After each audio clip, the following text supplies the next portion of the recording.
Recording by मां Lakshmi studio Kusheshwar बाजार।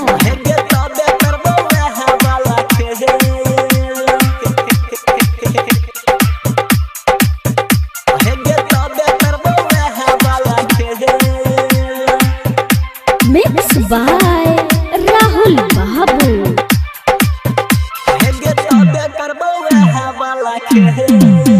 हेगे दारू पी के अइबो गए मुंड बनइबो गए तबे करबो लभ वाला खेल।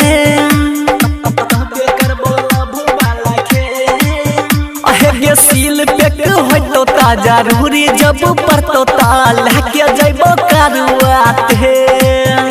हेगे दारू पी के अइबो गए मुंड बनइबो गए तबे करबो लभ वाला खेल।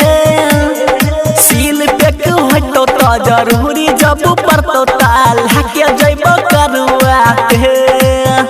हेगे तबे करबो वह वाला खेल।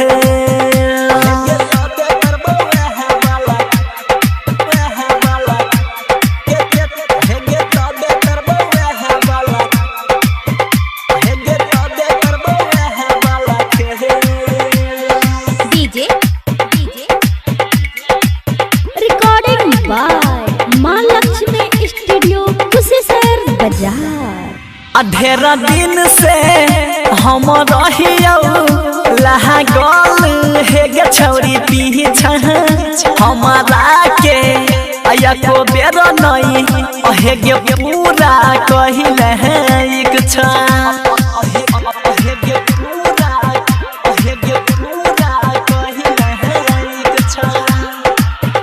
ढेर दिन से हम रहियो लागल हेगे छौरी पीछा हमारा के को बेर नहीं हेगे पूरा कइले इच्छा।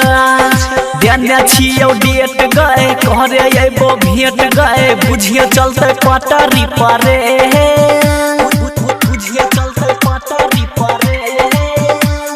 सील पेक होइतो ता जरूरी जब परतो ता लेके जइबो करुआते।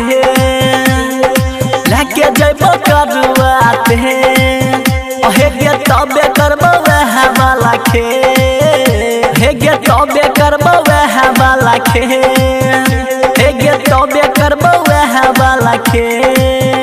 हेगे तबे करबो मिक्स बाय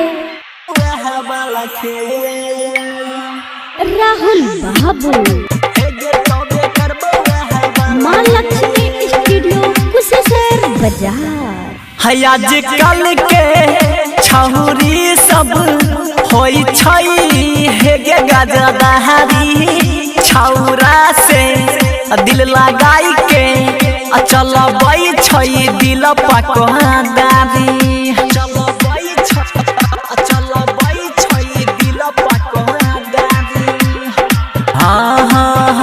आजकल के छौरी सब होई छई हेगे गजदारी।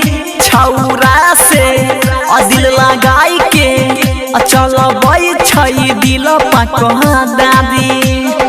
हमरे बनाइले राजा गए यही तो बड़ी मजा गए पहरा मुद के तोरी है नहीं दिल। हमरे बनाइले राजा गए यही तो बड़ी मजा गए चंचल के तोरी है नहीं दी। सील पेक होइतो तो जरूर